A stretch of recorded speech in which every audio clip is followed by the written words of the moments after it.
Hello, everybody. But I would like to thank you for joining me into this live feed on the dangers of coaching. Because coaching is a rage nowadays. We have now talked about it for 2 sessions already.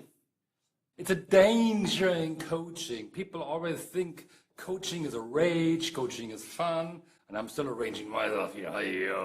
Okay, hey Zorita.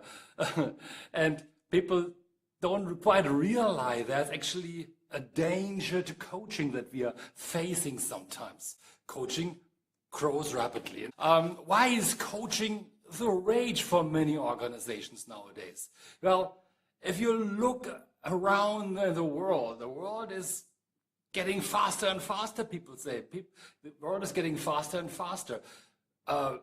Videos are 7 seconds sometimes only. Facebook, Twitter, information overload more and more high-end. More and more overload nowadays of information. And what happens is companies need to start really being in that train as well, in that train of speed nowadays. And they can't always wait for long-term solutions. Companies are looking for quick fixes. And somehow along that line, something went wrong. Companies believe that coaching is something like a quick fix as well. Wherever you go, thanks for like, wherever you go, you find 12 steps to success, 7 steps to getting better on this one, 8 steps for possible changers, 4 steps to ultimate success, and secrets. Everywhere people go fast.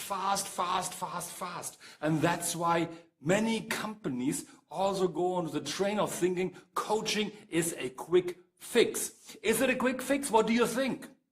Is coaching a quick fix? My opinion is it's actually not quite a quick fix. There's something more that we need to consider, and where is it coming from? And that's really the dangers of coaching, what the dangers of coaching is all about. Now, first of all, coaching is fantastic, but many people can enter the industry extremely fast. What happens if somebody enters an industry extremely fast? You get people who are lowly qualified. How easy is it nowadays to really, today you do this, tomorrow you go to a printer, thanks, tomorrow you go to a printer and you just print a business card, I'm an executive coach now. I'm a coach on financial security. I'm a coach on confidence. I'm a coach on this one. I'm a leadership coach. It happens, right? And companies drive on this one. That's actually the easiest problem overall. The harder problem, of course, is that many coaches are underqualified. And I'm going to talk about it in a while of why this underqualification of coaches is such a big danger. Most coaches have not been trained to really discover the deep-rooted issues of their coaches. Most coaches are not trained. They are only trained in what we are identifying in NLP. Of course, I'm coming from NLP. And what we are saying is small C coaching. C like coach, small C coaching. What does it mean? That small C coaching means most coaches are only trained to identify behaviors and go out to help people change behaviors in an organization, which is fine many times, but not always, because it can cause a problem. So most coaches limit the scope of intervention to just behavioral issues, what they can see, what people do overall, and they don't realize that many behaviors actually have their roots in deep unconscious levels. And if that deep unconscious level is not addressed, it can cause problems. Why small C coaching? And why coaches overall? Because coaches are supposed to be faster than psychotherapy, faster than psychology. And that's an issue, because companies are looking forward to this quick solution. They really want to have that quick solutions. And I read an article that sometimes in psychotherapy it takes 6 months for the coachee, or for the therapist and the person, the client, the patient, so to speak, to say hello. While in coaching, it goes off immediately. It's supposed to go off immediately. Well, how does it actually work, you know? Even a small C coach, behavioral coach, has the best intention of wanting to help people. They want to help people to get to the better performance. They get hired in an organization to get to the next higher level of performance. That's why they have been hired for. They're encountering then an executive who somewhat gets stuck, have a problem of reaching the next level of performance. And companies need to go up and get there to the next level of performance, to get to a higher level of performance. That's why coaches get hired for. Now, coaches, we need to understand there's a difference. Hi, Desmond. There's a difference between a coachee who is just simply a problematic executive who needs to be coached to contribute more positively, and a coachee who needs to be helped because they are facing a real mental issue. Their performance is handicapped by something that's holding him back from below. Hey, Chris, holding them back from below. And what we are seeing here is just the conscious behavior, while below is the unconscious mind that directs the conscious behavior. Now, if you are only coaching a coachee on their behaviors and you're not addressing that bigger issue that bubbles below, the coachee, but also the organization, can head towards big trouble. Why is coachee so nice, actually? Because somebody said, and I'm quoting also my own CFO, Ted James, on this one, you know, if you go to if a CEO were to say, hey, I'm going for my therapist nowadays, it wouldn't look that good, right? I'm going for a therapist. Their board of directors, their staff, they look at them like, huh? My boss goes to therapy? What's wrong with them? Especially here in Asia, where therapy is not as much acknowledged maybe as it is in America or in the Western world. In contrast, of course, if a CEO were to say, I'm going to my coach, that sounds so much better, isn't it? I'm going to my coach compared to I'm going to my therapist. The problem, as I mentioned, the problem really is that from the unconscious level, problems are bubbling up. For example, here was the executive. She worked really, really hard to get to the next promotion. She put in the overtime. She worked over the weekend. She put a big, huge to-do list. She jumped up when there was a new project coming up in the organization. She wanted to contribute. Really a hard worker. Then she got the promotion. And everything went haywire. A coach was called in first to just teach her delegation. Teach her how to relate to the team only, speak more friendly, be more assertive, because she had problems of relating her issues or her work task to the team. Couldn't do it.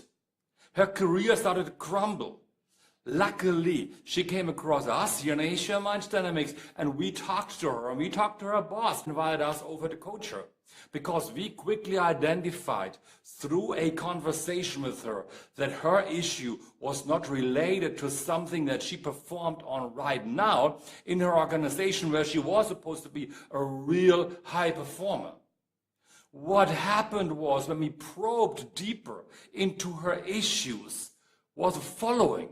And it sounds funny. When she was a small girl, she was bullied in school. She was called fat and ugly, and she was taught many times, you'll never succeed in anything in your life. You will always fail, and you will not make it happen. So she forgot that issue for a long time because she became somewhat successful, especially since in the company she was supported and she was having initially a good promoter, a good mentor helping her out. Through that coaching, we needed to undo that root cause of bullying because her career collapsed. The moment she got promoted, she worked so hard to prove everybody that she can make it, that she is good enough, that she is not the ugly duckling, that she can be successful.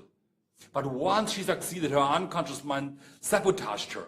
Because early on it was always failing. She adopted that limiting belief of other people of not wanting to make it happen. That's an issue, right? In our life coaching, We had a coachee one time, she wanted to come to us, she came to us. Initially, she started off by saying, can you help me stop smoking? Very easy, very easy. Halfway through the coaching, and when you came to my training, you most likely heard the story before. Halfway through the coaching, when we went through the breaking point already, and she was on her track to success already, she told us, me and Natra, my wife, we were her last hope. Because it was not coaching, it was not smoking only. We identified that she had a huge issue of self-esteem, deep insecurity, highly depressed. And then the issue was, of course, how to get her out of that overall issues to make it happen for her that she could succeed. It's not my favorite line. I don't usually want to coach somebody who comes to me and says, Andreas, you're my last hope. Because I don't want to have somebody coming to me and say, I'm going to kill myself. That's not the coachee that I want to have. But if you were to work with her only on a small C coaching issue, basically ignoring the unconscious mind, you would have just focused on the smoking only, and you might have killed that person. Do you understand? That's a problem with small C coaching. Now, that was a live coaching. Sometimes it's much easier if you have a live coaching. If you are getting, hey Bob, hey, good to see you here, all the way from the US listening to here. I really like it. So we need, as coaches, we need to take care that we are addressing the root causes. And that's a challenge. Most coaches are not trained to address the root cause of somebody's problem. We are listening to coachees talking, but how good are we actually in order to identify when they talk, what do they really say? Now, sorry to say that, if you've learned NLP, you should know that every single word somebody says got meaning to that person. When you've learned NLP, you know to listen beyond the words that somebody says. And if you're listening beyond the words that somebody says, you know exactly the meaning behind it, and you identify how they construct their model of the world, what really goes on beyond the words. And that's the important part. Then you identify quickly their limiting beliefs. You identify their negative emotions, and you know exactly how to address those limiting beliefs and negative emotions. If you don't know how to address it, your coachee might be in trouble. You might help them for a little while only, but sooner or later they're going to hit a wall. So of course, my main point really is you need to listen beyond the words somebody says. All right? Promise me to do that. Learn as much as you can about the mind of other people so you can listen to what they're saying when they really talk. And they're saying many things, but you need to listen beyond the words. In live coaching, it might be a little bit easier because the problem is sometimes that when we are in companies, working with companies on a one-on-one basis, we are hired to work with the executive to get them to a higher performance level. The problem is the company does not pay us to solve the client's personal issues. So it's our honesty to actually tell the client sometimes, hey, if I realize something has really got stuck with the company, with the issue of the client, I need to go deeper into the unconscious mind. Is that okay? That's my precondition when I work with clients, because I want to really help my clients to succeed in their life. That's so incredibly important. Now, as a coach, we also might have problems with coaches, you know. If we are entering the environment, if we are becoming a coach because we want to help other people, we have the rescuer personality.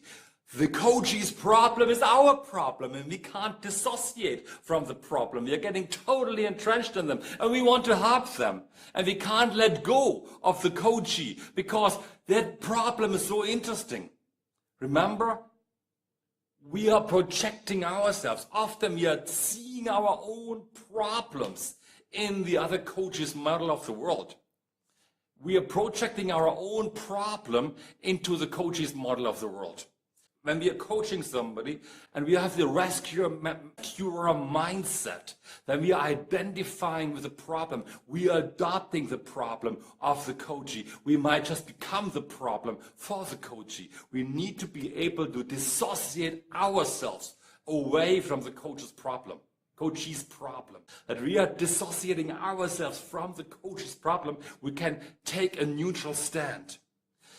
Sometimes the second problem that we are facing as coaches is as well that sometimes we are creating a dependency of the coachee on us.